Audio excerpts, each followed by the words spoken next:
everybody, it's Susie with Susie's Crochet Chat, place where we talk about yarn, hooks, tips, tricks, everything in between. I hope you're having a wonderful day. Today, I'm going to give you some tips.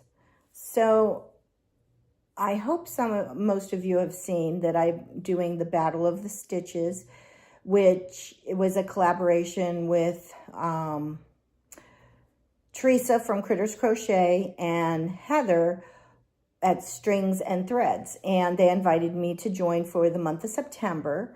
And in that month, we're using this book that is a step-by-step guide to 200 crochet stitches by Tracy Todd Hunter, this book here. And what we did yesterday was the first Wednesday, and it's every Wednesday. So yesterday I showed you the stitch we were doing, and then I did a tutorial on that stitch. This is the first time I ever did a tutorial. And I was really nervous about it. And reading the stitch, I even had to call Teresa. I was doing it wrong because I wasn't understanding. You know, the English language, sometimes I think, it's all an interpretation, different things. And the way I was reading it, and I'm just going to just explain, was that on the second step, I was thinking that you went into the back loops only on in the first chain, and then a regular single crochet in the second. That's not how it is, and I did get it correct. But I was just really, I could not wrap my head around reading the pattern. Sometimes patterns are hard to read. And all I thought was, oh, my goodness, they asked me to do this. I'm so excited to do it. And I can't even figure out how to read a pattern. What is wrong with me? There's nothing wrong with me. It's okay. It does happen. Sometimes you're overthinking the pattern. So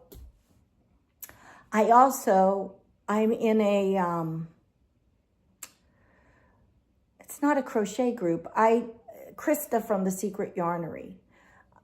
Over a year ago, I've been a member and on her page or a paying member, that kind of thing, for over a year.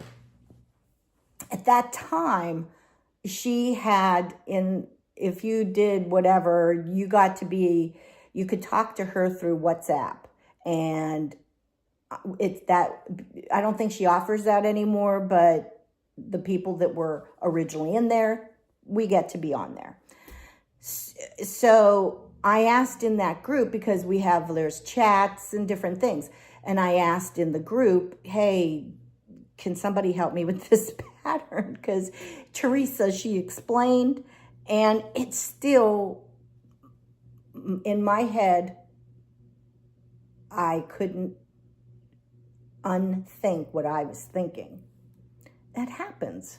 So the one woman, she said, are you up for a chat? Like, can you talk? So, and she lives over in England, and she called me and we discussed it, but I still was struggling with this stitch. My husband, I don't know, sometimes I guess it takes a man, said to me, hey, why don't we go over to the yarn shop, and it's called YarnAbility, and why don't we go over there and you can ask somebody. I'm like, what a great idea. So I called and said, hey, is it okay? They said, yes, speak with Karen. I think Karen is the owner. I took my book, I took everything, I went over. For a yarn shop, I didn't buy anything yesterday. I went in for a specific reason. I was having issues with the diverticulitis. I was starting to not feel good. So all the way there, I was like sick. All I thought was, I'm doing this. How am I even going to go in there and even try to talk to somebody? But God was with me and I got through this. But she explained it to me. But also, I'm going to show you this. In this book, there's the diagrams, okay? I never, ever, Mikey in the crochet crowd, he uses the diagrams, and I'm like, yeah, I'm just reading a pattern because I don't get the diagrams. She explained it to me, and looking at the diagram, what a game changer. What a game changer. So here's my tip for the day. Well, I have two. First off, don't be afraid of stitch markers. They're your friend. They will help you.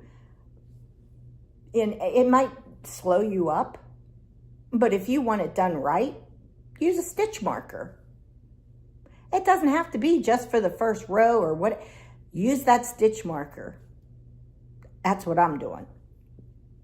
Secondly, if the pattern and you're having trouble and it has a diagram, in this book, in the back, explains what everything means for the symbols and abbreviations, even for the diagram, or you know, see what I mean? See them? So really utilize that, because it will show you where the next stitch goes and how it fits. It amazed me that it took all of that, because sometimes just reading the pattern isn't enough. And for me, it wasn't. And it just wasn't clicking, because in my head, I had this certain idea. No matter what anybody was saying, nope. Even when I went to the yarn store and she was trying, I still was like, no, but wait. And I could not get that one view that I had in my head out of it until we looked at the diagram. And for that, that store, like I said, I didn't buy anything there. I went for a specific purpose, for her to read, to explain to me, and she did. That was so nice. Now, I plan to, not for nothing, I really love that store. I hadn't been feeling good all summer, so I haven't been anywhere. I plan to go back. Hopefully, maybe I can go this weekend or something. And they have such beautiful yarn. I love going into the little, yarn shops. Not just the big box store. Yes, the yarn is more expensive, but the quality is much nicer if you're, I have no problem using cheap yarn. and it works up my projects just fine. But sometimes, getting to the point where maybe you want to look at something and, okay, I want to get something a little nicer. So I do plan to go back. I've never been so grateful. So YarnAbility in Harper's Ferry, well, more Charlestown, Harper's Ferry, that area, West Virginia, thank you so much, because you were just a game changer to me. So anyway, I hope you found this kind of inspiring to look at a diagram a little differently. So like, share, subscribe, and I will talk to you again soon. Thank you. Bye.